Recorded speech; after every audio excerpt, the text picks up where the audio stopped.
Does Keir Starmer deserve to be Prime Minister? 020 7862 2222 is the number.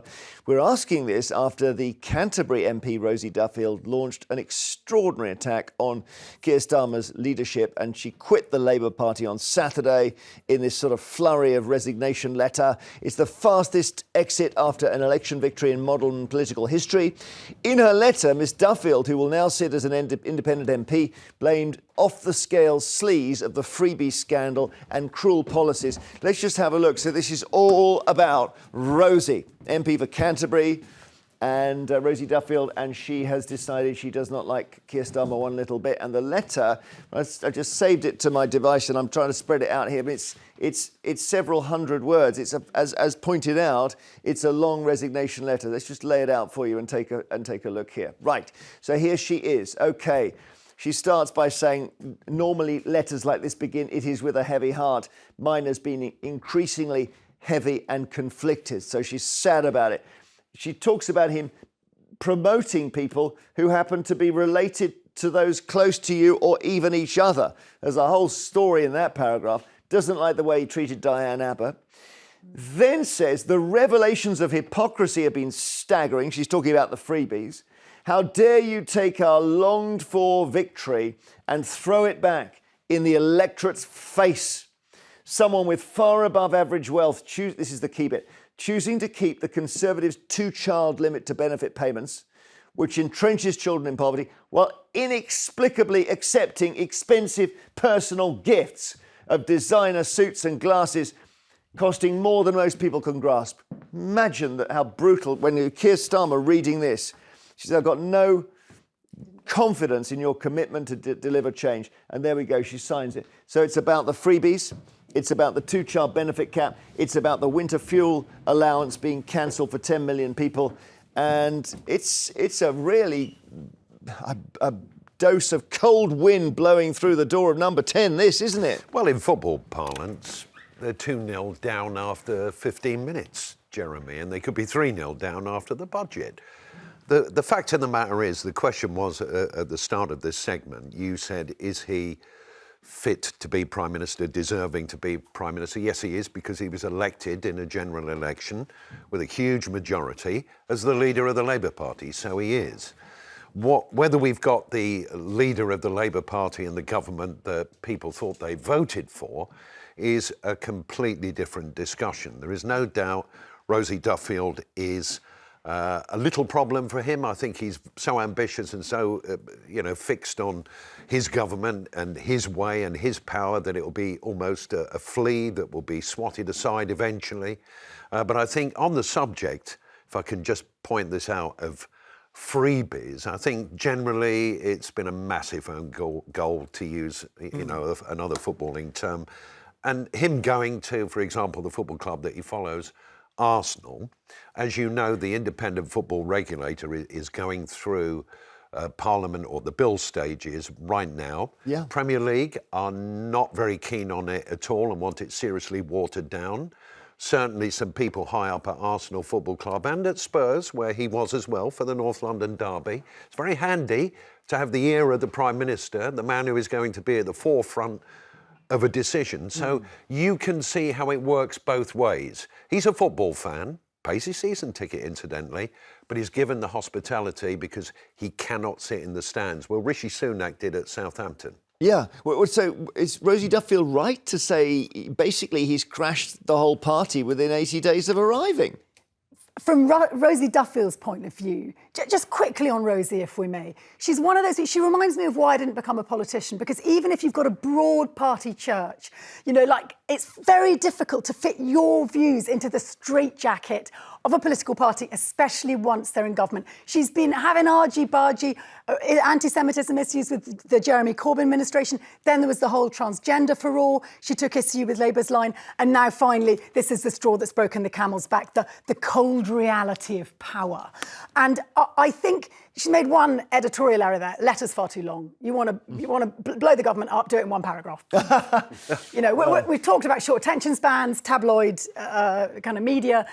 I mean, did you even get to the end of it? I bet Keir Starmer didn't get to the end of it. Some lackey will have paraphrased it. Well, some male got some killer phrases in there. There are, but she should have subbed them Not down. like when Sajid Javid resigned, no one could work out what he was resigning for. He didn't, he gave this sort of rambling speech. I mean, there should be a by-election, Jeremy. You think so? Yeah, because they voted for a Labour MP, so you they can't haven't be got unhappy with Labour, run on their ticket for an election, and then be the quickest MP of the government ever to quit without there must be a by-election. She crowdfunded, interestingly, she crowdfunded for her own election campaign, and I expect that on the doorstep she was vocal about what she believed and what she didn't believe in terms of the Labour Party. So it depends whether you think you vote for party or you vote for your local MP, but clearly she's not going to... But is she wrong about Keir Starmer? I think she's naive about the realities of power. Keir Starmer has also been incredibly naive. Are we surprised? Labour's been out of power for 14 years. The other thing is, if you recall back to the 1997 generation, New Labour, when we were working together, the big L, in it came, and we all felt quite early on there was too much spin. Tony Blair was just a little bit too slick with that handsome Alistair Campbell by his side. It was like, God, get to the truth. And actually, Keir Starmer has done the reverse, really. He doesn't seem to have that much spin around him. And look what's happened. Maybe that's true. Yeah, John in Gloucestershire, what do you think? Is this letter sum it up for you? Well, I think it's, I was speaking to your person just now. I think it's so disgusting.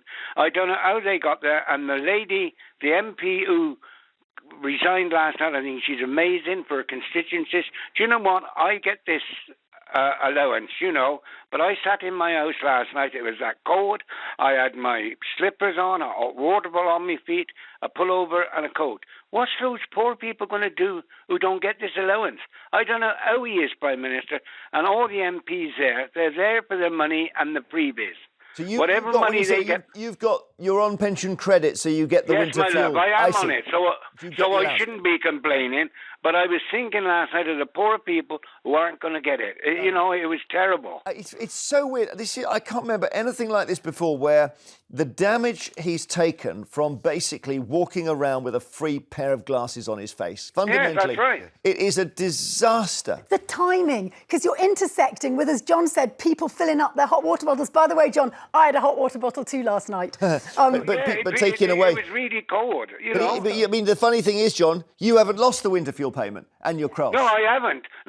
But even that winter fuel payment, I had electric on most of the all day yesterday with my heating, and it's a modern house, but you can go above it. You still have to be careful. What's those poor people going to do?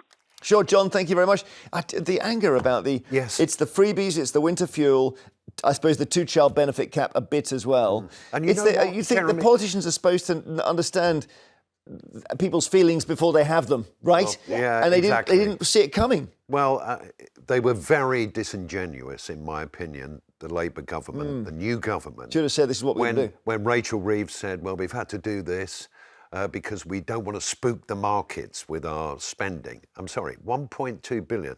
Is not going to spook a market, Jeremy. But also they spend money on sorting out the train drivers and the doctors. Exactly. And traders wouldn't even know what a winter fuel payment Quickly for pensioners before our break. The truth is we've got a massive intergenerational wealth gap. Look at the furore over the winter. The winter fuel allowance has triggered way more ire than actually 1/10 of our children living in poverty. And yet actually they kneecap children too, arguably. Why is that? I think it was in some ways brave, but the timing and the optics, horrific. OK, after the break, more calls on this very subject, whether you think, but some more calls now on whether Keir Starmer deserves to be Prime Minister.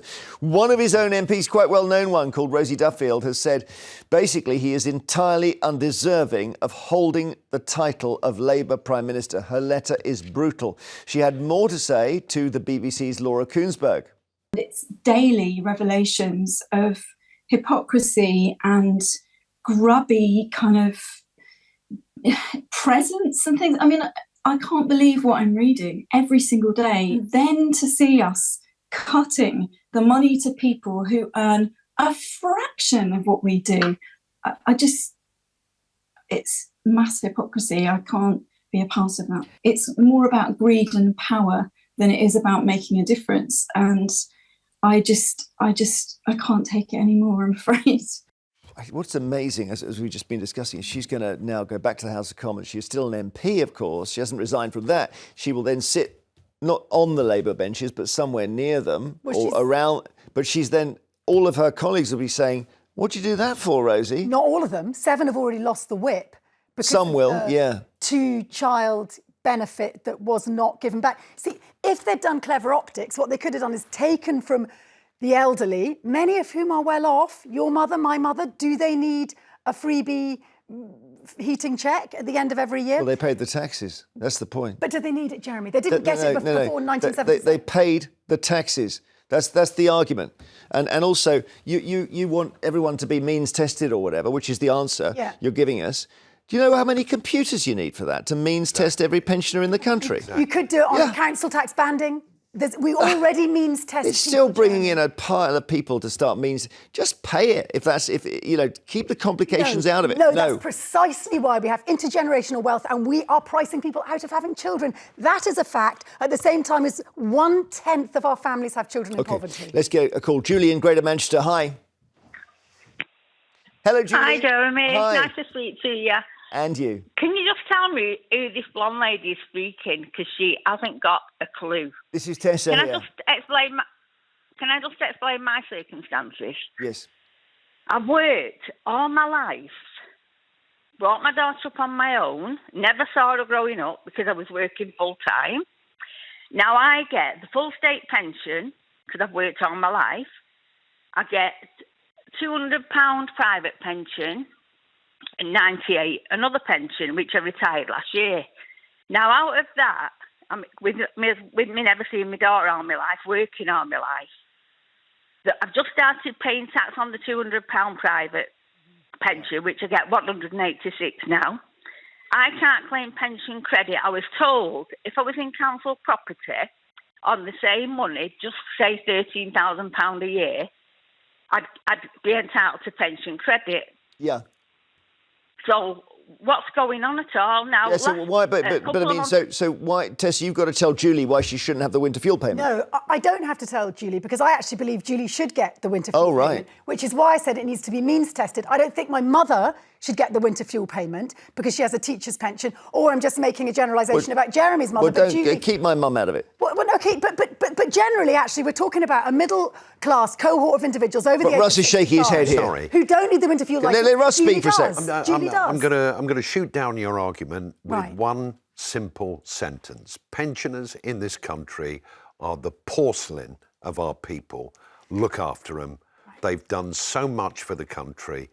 Don't deny them a pension. What the real issue is here is affordability of all sorts of things for governments, Jeremy, and neither of the main parties, and maybe to a certain extent the Lib Dems did, in the general election campaign, nobody looked the British public in the eye when they were campaigning and said, we're skint. OK, so, hang on, Tessa. Andrew in Lancashire, hi.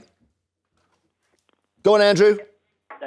Yep. My point is a lot of pensioners, quite a few pensioners out there, are quite wealthy.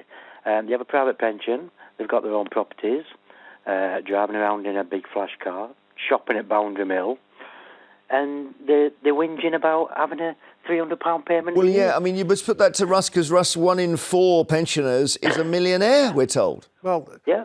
It doesn't matter. They've paid their taxes, they've contributed. As far as I'm concerned, any of them should not be losing a winter fuel allowance. And I know there's people, maybe like you, Andrew, who would say, yeah, but young people could do with that money instead of rich pensioners.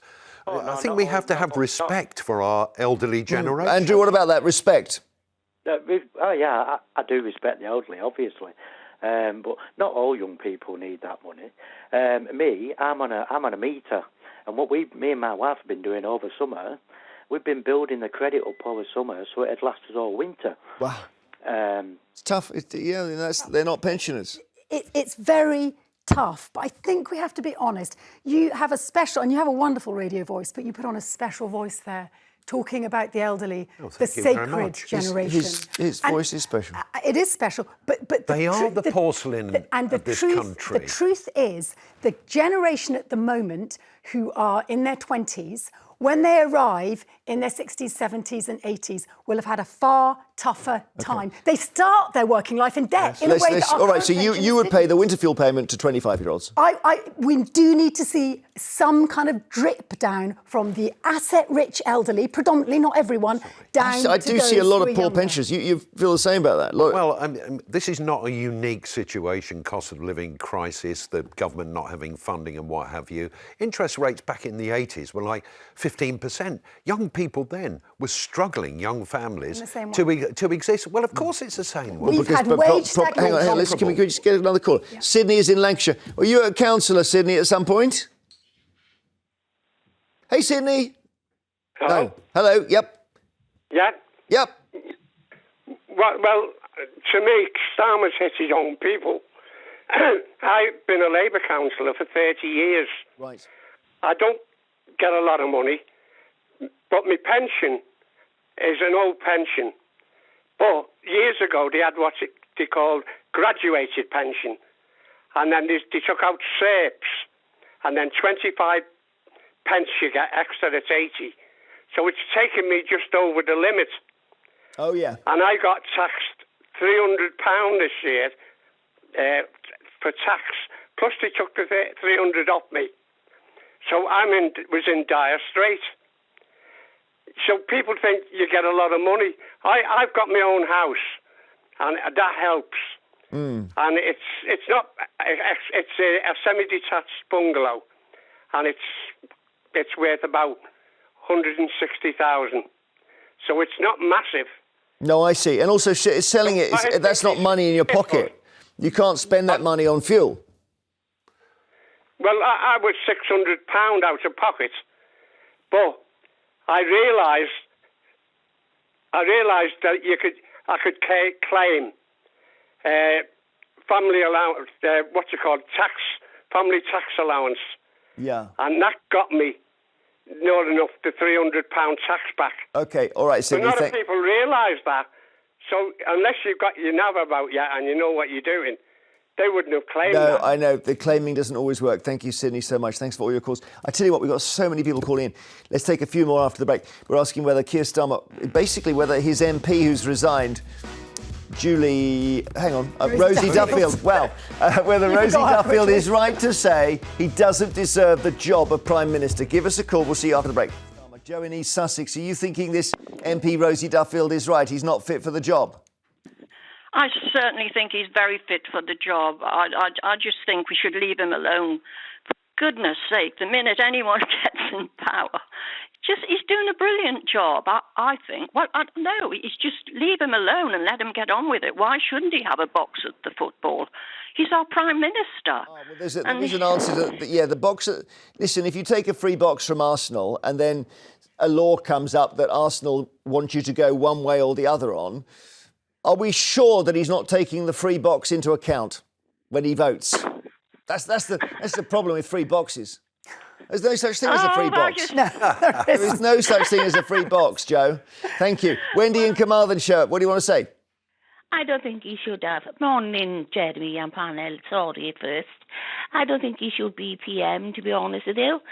I remember a video going of him before he was elected to say that he'd be looking after his old age and he'd never leave them freeze or anything.